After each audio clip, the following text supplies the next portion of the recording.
Hello, I'm Vidya, your tutor. Let's learn quadrilaterals together, step by step.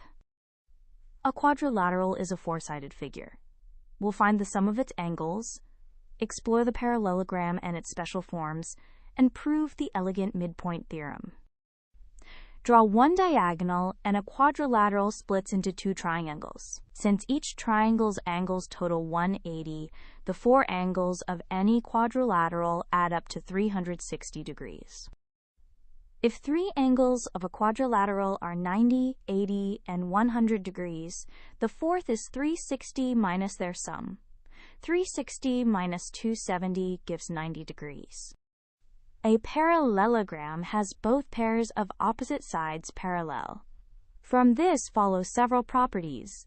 Opposite sides are equal, opposite angles are equal, and the diagonals bisect each other. Special parallelograms add extra properties. A rectangle has right angles and equal diagonals. A rhombus has all sides equal with perpendicular diagonals. A square is both. A trapezium has just one pair of parallel sides. The midpoint theorem says, the line segment joining the midpoints of two sides of a triangle is parallel to the third side and exactly half its length. The converse is also true and very useful. If the third side of a triangle is 10 centimeters, then the segment joining the midpoints of the other two sides is parallel to it and half as long, that is, 5 centimeters. To recap, the angles of a quadrilateral sum to 360.